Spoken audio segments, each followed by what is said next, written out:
अगर अभी इसी वक्त भारत ने नो फर्स्ट अटैक पॉलिसी का पेपर फाड़ कर फेंक दे और एक सरप्राइज अटैक कर दे चाइना के ऊपर में अपने सारे अस्त्र शस्त्र का इस्तेमाल करके फुल फोर्स से, तो 75% चाइना भाप बनकर उड़ जाएगा। दोस्तों, इतनी फायर पावर मौजूद है हमारे भारत के पास। दोस्तों, आपने भारत के बहुत सारे अस्त्र शस्त्र की बहुत सी कहानियां सुनी होंगी। आपने अग्नि 6 के बारे में सुना होगा, आपने अग्नि 5 के बारे में सुना होगा, जिसे एक बार दाग दिया जाए तो उससे 12 अलग अलग वॉर हेड निकलती हैं और दुश्मन के 12 अलग अलग जगहों पर परमाणु हमला कर सकती हैं। लेकिन आज हम आपको उन खतरनाक हथियारों के बारे में बताने वाले हैं जो आने वाले भविष्य में DRDO भारत के लिए डेवलप करने वाला है या डेवलप कर चुका है, बस सामने आना बचा है। घबराइए नहीं, हम वही जानकारी देंगे जो पब्लिक डोमेन में पहले से ही अवेलेबल है। सारे लोग जाकर इंटरनेट पर सर्च करके इनके बारे में जानकारी प्राप्त कर सकते हैं। कुछ भी ऐसा नहीं है जो फुल्ली कॉन्फिडेंशियल है, और कॉन्फिडेंशियल है भी तो जितनी जानकारी पब्लिक डोमेन में अवेलेबल है हम उसी स्पेक्ट्रम में बात करेंगे। लेकिन आप अभी तक इन हथियारों के बारे में, इन प्रोजेक्ट के बारे में बिल्कुल भी नहीं जानते होंगे, ये हमारा विश्वास है। और यह भी हम बताना चाहेंगे कि इस वीडियो में जो सबसे खतरनाक हथियार है वो वीडियो के अंत में मिलेगा, तो ध्यान से पूरा वीडियो देखिएगा। वीडियो में आगे जाने से पहले इस वीडियो को लाइक ज़रूर करें, इससे हमारी बहुत बड़ी मदद होगी। दोस्तों, भारत के DRDO ने, डिफेंस रिसर्च डेवलपमेंट ऑर्गेनाइजेशन ने भारत की नेवी को फुल प्रूफ हथियार देने के चक्कर में एक और ख़तरनाक हथियार बना लिया है, जिसका नाम है रेल गन। यह इतने खतरनाक हथियार है, इतनी खतरनाक गन है दोस्तों, कि इसे DRDO और कल्याणी ग्रुप ने मिलकर विकसित किया है और इसके प्रोटोटाइप की टेस्टिंग भी हो चुकी है 12 mm और 30 mm की रेल गन की। जानते हैं इस गन को इस लिस्ट में क्यों जगह दी गई है? क्योंकि ये जो प्रोजेक्टाइल फायर करती है, सरल भाषा में कहें तो जो गोलियां चलाएंगी, ये गोलियां जो हैं बारूद से लैस नहीं होने वाली, ये नॉर्मल शार्प प्रोजेक्टाइल होने वाली हैं, यानी इसमें कोई विस्फोटक नहीं होने वाला। रेल गन के अंदर लॉरेंट फोर्स का इस्तेमाल किया जाएगा। लॉरेंट फोर्स तब लगती है जब किसी प्रोजेक्टाइल को एक इलेक्ट्रोमैग्नेटिक फील्ड से गुजारा जाता है। इलेक्ट्रोमैग्नेटिक फील्ड की शक्ति का इस्तेमाल करके बिना बारूद के, बिना केमिकल प्रोपेलेंट के प्रोजेक्टाइल को फायर किया जाएगा, वो भी कोई नॉर्मल स्पीड पर नहीं, हाइपरसोनिक गति पर। हाइपरसोनिक का मतलब होता है आवाज़ की गति से 5 गुना तेज़ से भी ज़्यादा।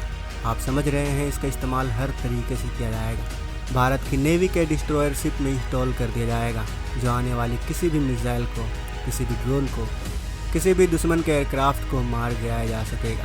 देखिए दोस्तों, आज तक दुनिया में किसी भी देश ने ऐसा फाइटर जेट या ड्रोन नहीं बनाया जो हाइपरसोनिक गति से उड़ सके। और जिन मिसाइल को हम लॉन्च करते हैं मार गिराने के लिए, उन मिसाइलों की स्पीड भी हाइपरसोनिक ही होती है, और इसीलिए यह फाइटर जेट आसानी से बच निकलती है, क्योंकि एक नॉर्मल स्पीड वाले मिसाइल को इंटरसेप्ट करना फाइटर जेट के लिए मुश्किल काम नहीं है। लेकिन वहीं अगर जेट को मार गिराने के लिए हाइपरसोनिक गति का इस्तेमाल किया जाए तो जब तक फाइटर जेट इंटरसेप्ट करेंगे तब तक बहुत देर हो चुकी होगी।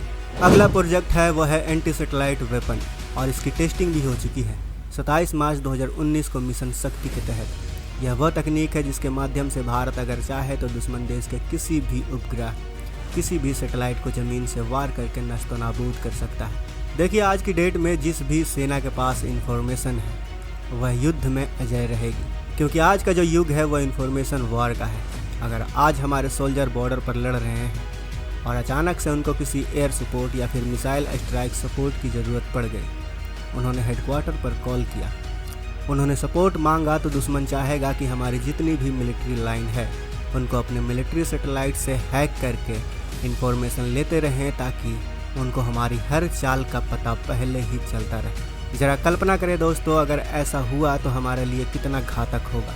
और इसी से बचने के लिए हमारे पास है एंटी सैटेलाइट मिसाइल सिस्टम, जो अंतरिक्ष में घूम रहे या हमारी जासूसी कर रहे किसी भी सैटेलाइट को मार गिराने में सक्षम है। चलिए आगे बढ़ते हैं। नंबर 3 पर secret nuclear city of India. Bharat के अंदर एक पूरा शहर बसाया जा रहा है, एक खुफिया परमाणु शहर, सीक्रेट न्यूक्लियर सिटी, जिसे अमेरिका के एरिया 51 के साथ कंपेयर किया जा रहा है। और यह शहर बसाया जा रहा है कहीं और नहीं बल्कि कर्नाटका के जल्ला केरे इलाके में। ये बोला जा रहा है, एक्सपर्ट का कहना है कि भारत अंदर ही अंदर एशिया का सबसे बड़ा लार्जेस्ट मिलिट्री रन कॉम्प्लेक्स बना रहा है, जिसके अंदर न्यूक्लियर सेंट्रीफ्यूज होंगे, जिस शहर के अंदर एटॉमिक रिसर्च लेबोरेटरी होगी, और भारत अपना सारा परमाणु रिसर्च यहीं करने वाला है। यहीं पर उन्हें न्यूक्लियर पावर्ड सबमरीन के इंजन बनने वाले हैं। यहीं पर भारत को यूरेनियम बना कर दिया जाएगा ताकि उसका इस्तेमाल थर्मो न्यूक्लियर वेपन बनाने के लिए किया जा सके। थर्मो न्यूक्लियर वेपन का सबसे सरल उदाहरण है हाइड्रोजन बम। देखिए, भारत ने नॉन प्रोलिफरेशन ट्रीटी पर साइन नहीं किया है। नॉन प्रोलिफरेशन ट्रीटी का मतलब यह होता है कि जिस देश ने भी ये NFT साइन कर ली है वह अपने देश की न्यूक्लियर पावर को नहीं बढ़ा सकता। लेकिन भारत ने साइन नहीं किया है तो भारत चाहे तो बढ़ा सकता है। और इसी से थर थर काँप रहे हैं चाइना और पाकिस्तान कि भारत के इतने बड़े पैमाने पर न्यूक्लियर रिसर्च कर रहा है और एक पूरा का पूरा शहर बसा चुका है। चलिए आगे बढ़ते हैं। अगला जो प्रोजेक्ट है वह है DRDO का DEW यानी डायरेक्टेड एनर्जी वेपन। दोस्तों, दुश्मन फाइटर जेट जैसे ही हमारे हवाई क्षेत्र में आएगा या इस हथियार की रेंज में आएगा, अचानक से पायलट को पता चलेगा कि उसका जेट काम करना बंद कर गया है और वो बहुत तेज़ी से नीचे गिर रहा है। पायलट को कुछ भी समझ में नहीं आएगा कि उसके फाइटर जेट को क्या हुआ है। दरअसल ये हमला है माइक्रोवेव DEW का।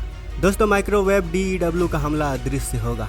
ना तो यह मिसाइल हमले की तरह इंटरसेप्ट होगा और ना ही लेज़र हमले की तरह चमकदार। ये ना तो UAVs को नेस्तनाबूद करेगा और ना ही किसी तरह का कोई धमाका। इसका हमला पूरी तरह से अदृश्य होगा। दुश्मन का मिसाइल हो, ड्रोन हो, एयरक्राफ्ट हो, इसके रेंज में आने भर से ही वो काम करना बंद कर देंगे। यह सबसे पावरफुल टेक्नोलॉजी है जिसे DRDO ऑलमोस्ट डेवलप कर चुका है। बहुत जल्द यह इंडक्शन होने वाली है इंडियन मिलिट्री में और यह बहुत ही घातक है क्योंकि दुश्मन देख नहीं पाएगा कि कहां से वार हो रहा है। अगला है VC-114 प्रोजेक्ट। दोस्तों, Chinese navy blue water navy बनने के सपने देख रही है और इसीलिए वो आए दिन हिंदुस्तान की आंगन कहे जाने वाले हिंद महासागर में घुस आती है। लेकिन दोस्तों, VC-114 के आने से चाइना को हिंद महासागर में आना महंगा पड़ सकता है। इस जासूसी शिप को हिंदुस्तान शिपयार्ड लिमिटेड द्वारा विशाखापट्टनम के अंदर बनाया गया है और इसकी टेस्टिंग इंडियन नेवी और नेशनल टेक्निकल रिसर्च ऑर्गेनाइजेशन ने कर ली है। आपको बता दें कि यह ऐसा खतरनाक जहाज है जो कि स्टेट ऑफ द आर्ट बेहतरीन अकोस्टिक इक्विपमेंट से लैस है। अंडर वाटर लिसनिंग डिवाइसेस और comprehensive suit of the navigation communication command and control system से लैस है। शॉर्ट में बताएं तो इसके अंदर हर प्रकार का रडार, हर प्रकार का जो है जासूसी उपकरण लगा हुआ है जो समंदर के अंदर बैलिस्टिक मिसाइल के फायर को, टॉर्पीडो के फायर को, दुश्मन देश के जो सबमरीन हैं उनकी उपस्थिति को पूरी तरीके से डिटेक्ट कर सकता है। अगर इस प्रकार के शिप को इंडियन ओशन, अरेबियन ओशन और साउथ चाइना सी में छोड़ दिया जाए तो कोई भी चाइनीज जहाज, वेसल, सबमरीन इसकी नज़र से बच नहीं पाएगा। और सीधी सी बात है दोस्तों, आज की डेट में इंफॉर्मेशन सबसे बड़ा हथियार। अगर हमें पहले से मालूम होगा कि हमारे तरफ चाइनीज शिप या चाइनीज सबमरीन आ रही हैं तो हम उस आने वाले खतरे से निपटने की तैयारी पहले ही कर चुके होंगे। तो दोस्तों, ये थे भारत के कुछ खतरनाक हथियार जिससे चाइना, पाकिस्तान छोड़ दीजिए दुनिया के बहुत सारे देश डरे हुए हैं कि भारत फ्यूचरिस्टिक मिलिट्री टेक्नोलॉजी में कितना ज़्यादा प्रोग्रेस कर रहा है और कितने खतरनाक प्लान हैं भारत के। आशा करते हैं वीडियो आप सबको रोचक लगी होगी। वीडियो लाइक करना और दोस्तों के साथ शेयर करना बिल्कुल भी ना भूलें। अगर आपने अभी तक इस चैनल को सब्सक्राइब नहीं किया है तो इस चैनल को सब्सक्राइब जरूर कर लें। मिलते हैं अगले वीडियो में। जय हिंद, जय भारत।